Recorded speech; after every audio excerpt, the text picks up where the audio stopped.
Okay, let's just jump right into this because today's explainer covers one of the most twisted, psychology-driven investigations in modern history. We're talking about the anatomy of a near-perfect cover-up, meticulously built by a guy with military training who literally stayed a step ahead of the police for over half a decade. We are going to trace every single step, the insane manipulations, and the incredibly risky sting operation that finally brought this master manipulator to justice. I want you to hear this quote right off the bat from the lead detective on the case. It defies any kind of logic that I have experienced in my 62 years on this earth. Think about that. That's exactly what investigators were up against from day one. How does a highly calculated killer orchestrate something so incredibly complex that it sends seasoned detectives running in the completely wrong direction? Well, to grasp the sheer scale of this deception, we really need to go back to the beginning. Phase 1, the abandoned house. So, it's October 24th, 2016. A 22-year-old woman named Katie Blauvelt goes missing. At 2:15 p.m., she's caught on CCTV at work. At 3 p.m., her phone pings for the last time, and she takes a selfie. By 7:48 p.m., her mom reports her missing. Now notice that gap, that missing 5 hours. That right there becomes this massive, looming puzzle for the detectives. Then, just after midnight, a friend of hers named Wayne calls 911 saying he found her body in an abandoned house. And this wasn't just some random crime scene. It was a meticulously staged nightmare. We're talking deep in the woods of Simpsonville, South Carolina, surrounded by all these fake satanic graffiti markings. Katie's body was hidden in a concrete box in the basement, sealed completely shut with plywood. She had 16 stab wounds, which, usually screams a highly motivated personal killing. And her phone, it was intentionally submerged in water to wipe out any digital evidence.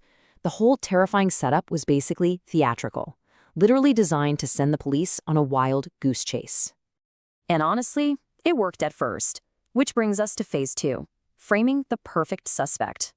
Let's look at the first two major suspects. On one hand, you've got Wayne. He's the friend who found the body. He's acting super erratic. He admits he was near the house that day. And get this, he inexplicably waited hours until the middle of the night to actually go inside and call the police. The guy looked incredibly guilty. But on the other hand, you have John Blauvelt, Katie's 28-year-old husband and an active military sergeant. John is eerily calm. He hands over a flawless alibi and immediately starts spinning the narrative, telling police Katie was dating around, basically pointing a giant neon sign right at Wayne. But here's the absolutely genius part of John's manipulation. Wayne's highly suspicious behavior, that was the trap John intentionally set. He pulled it off using a psychological tactic called reverse empathy. See, during his interrogation, John didn't attack Wayne or throw him under the bus. Actually, he called him a good guy and actively defended him. By showing this unexpected compassion for the exact guy he's secretly framing, John makes himself look completely harmless and cooperative to the detectives. It is a terrifyingly effective way to deflect suspicion. But investigators are sharp, and when their normal tactics hit a wall, they decided to play a psychological game of their own. Welcome to the funeral trap. So, detectives are interviewing everyone, right? And John had manipulated almost all of Katie's friends and family to cover for him. But he couldn't control Katie's niece, Cheyenne. She drops this bombshell on the police. She says he feels like it's her fault he's losing his job. And he has a $150,000 life insurance policy on her, too. Boom. That completely shattered John's facade. Suddenly, investigators have exactly what they were looking for, a crystal clear motive. Let's just pause on that number for a second. $150,000. That is a massive financial incentive driving this entire cover-up. But as we know, having a motive isn't the same as having physical evidence. Because John was playing it so cool, no judge was going to sign off on a warrant for his DNA. So the detectives took a huge risk. They orchestrated this totally unconventional sting operation right at Katie's funeral. Here was the plan. Step 1, secretly wire the funeral home for sound and video before the guests arrive. Step 2, plant cups of water all around the room, super easy to grab. And step 3, this is the real ticking clock element, wait for John to take a sip and just leave his cup behind. Once he abandons it, they can legally grab a warrantless DNA swab. It was a really bold move, and the results? Absolutely shocking. First off, they did it. They successfully secured his DNA from the planted cup. But what the hidden cameras caught was so much worse than they expected. John was actually standing there taking photos of Katie's body in the casket. He was making these really unsettling, highly inappropriate comments. And the craziest part? He was standing there giggling with a 17-year-old girl named Hannah Thompson, who just so happened to be his new roommate. That single discovery drastically flips the entire investigation. Because Hannah's presence opens up a whole new dimension to this case, a web of accomplices. See, John didn't act alone, but he built this web of lies using the people closest to him. Let's break it down. First, there's Crystal, another roommate. She initially backed up his alibi, but the reality? She was just unknowingly feeding the police John's lies, completely manipulated by him. Then there's Hannah, the 17-year-old girlfriend. She denied simple things like taking out trash bags the night of the murder, but eventually, she's the one who helps him flee the state.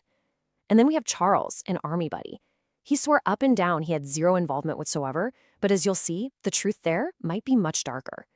Because Charles is actually the one who inadvertently hands the cops their next massive break.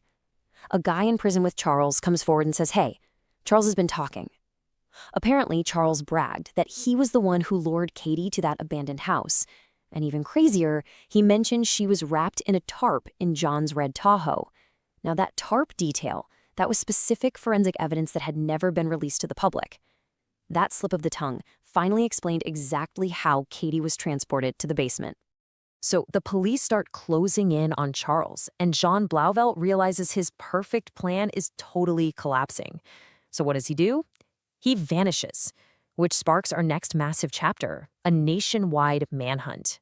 The sheer speed and distance of this escape is wild. On November 4th, 2016, John and 17-year-old Hannah officially bolt from South Carolina. By November 19th, his red Yukon pops up on CCTV all the way in New Mexico. Just 2 days later, they find that same exact truck crashed and abandoned deep out in the Oregon mountains. They're surviving on foot now.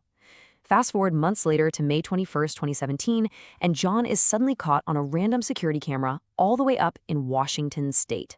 Let me just put that into perspective for you. 2,700 miles.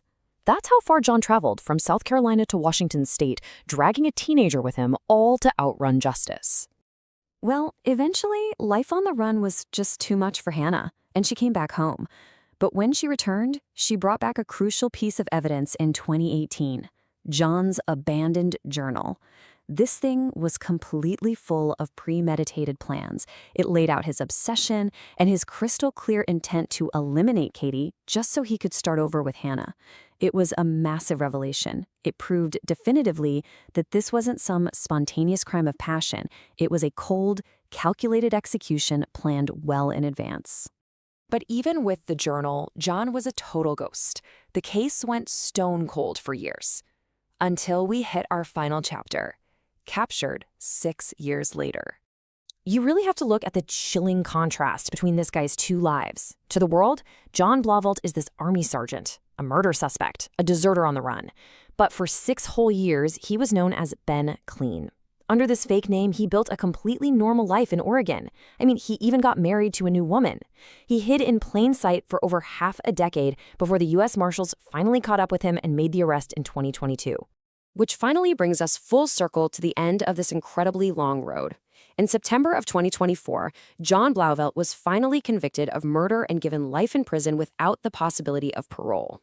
Hannah Thompson, his young accomplice, was charged with obstruction of justice and being an accessory, and she was handed a 10-year prison sentence. So justice, after 6 grueling years, was finally served. But as we wrap up this explainer, I want to leave you with one final lingering thought. We know the who, the why, and the where. But Charles, that army friend whose cellmate claimed he lured Katie to the scene, was never officially charged because there just wasn't enough physical evidence. So you really have to ask yourself, how exactly was Katie lured to that terrifying abandoned house during those missing 5 hours? It is a very dark piece of the puzzle that to this day remains unsolved. Thanks for joining me to unpack this incredible case and keep questioning the details.